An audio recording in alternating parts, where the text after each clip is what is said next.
former President Donald Trump and his administration. Today, a judge found the former president in contempt of court. And at the same time, we are learning more about how Trump's inner circle interacted in the days surrounding the Capitol insurrection. Joining us now for more details on these rapidly developing stories, ABC's senior investigative reporter Aaron Katersky, also ABC's Alex Prichet here in Washington. Gentlemen, thanks for being with us. Aaron, let's just start right there with you. This judge's decision today, former President Trump now facing $10,000 a day in fines, but it sounds like, as usual, he's ready to fight back. Yeah, he's going to appeal.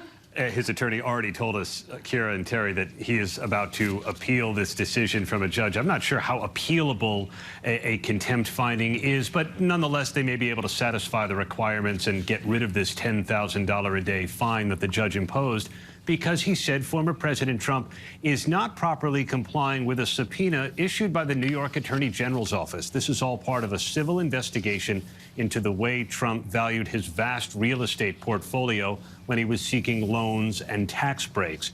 And the subpoena sought 8 different kinds of documents, and the Attorney General's office said Trump turned over precisely 0 and never really accounted for why that is.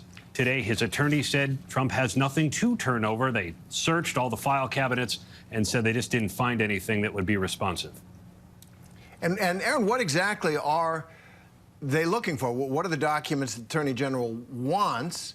What would they show? In other words, I guess from the prosecutor's point of view, what are they suspecting that Trump might be hiding? They want to know whether Donald Trump was involved in preparing his own financial statements and compare it to the public statements that he's made about his properties, compare it to the way the Trump Organization valued certain properties, including an estate in Westchester County, including 40 Wall Street and a number of other properties that Trump has around the country and indeed around the world, because those valuations to the Attorney General's office have seemed out of whack. The Trump Organization valued them one way, but lenders may have valued them a different way, and they're trying to reconcile whether any of that ran afoul of the law.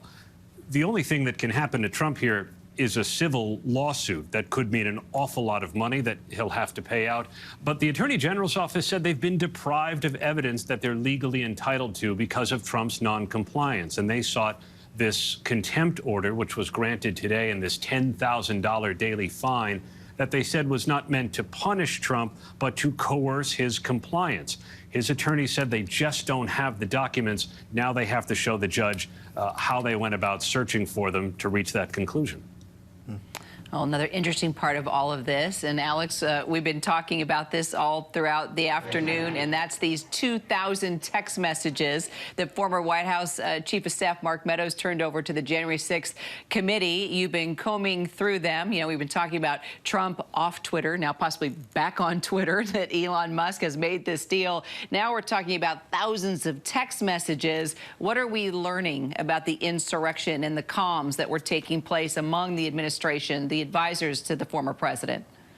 Well, Kira and Terry, it's showing just how chaotic that January 6th day actually was, and also just how strongly members of Trump's inner circle were pleading with the administration. Mark Meadows sending him text after text, begging him to get the then president to basically tell this mob to dissolve and go home and plead for calm. You've got text from Representative Barry Loudermilk to Meadows saying it's really bad up here on the Hill. Donald Trump Jr., the president's oldest son, saying this one you have to go to the mattress on. They will try to bleep his entire legacy on this if it gets worse. And then you have Reince Priebus, who tells Mark Meadows in all caps, tell them to go home. But I'd also highlight that just one day after this attack on the Capitol, we see a text allegedly from Representative Marjorie Taylor Greene to Mark Meadows, basically supporting Mark and telling him that I don't think President Trump caused the attack on the Capitol. It was not his fault. Yesterday was a terrible day. We tried everything we could in our objection to the 6 states. And Alex, these texts also, there's a lot of texts where Marjorie Taylor Greene, Congresswoman Marjorie Taylor Greene, is reaching out to Meadows. She is now facing a lawsuit based on a Civil War law that's trying to disqualify her from ever running for Congress. After the Civil War, they passed a law that people who commit sedition against the United States can't run for office. Would these texts be relevant, do you think? Well, Terry, you have to think that the timing of this could potentially play out in her own trial there in Georgia, right? Marjorie Taylor Greene taking the stand last week as a group of voters have basically challenged her ability to run for re-election, saying that she should be ineligible based off of the events that happened on January 6th, saying that she was a supporter of this insurrection, and based off of that clause in the 14th Amendment, she should be ineligible. One of the things that she was questioned on last week was whether or not she had had any discussion about whether the former president should use martial law to basically overturn the election. And here's what she said in court. Take a listen.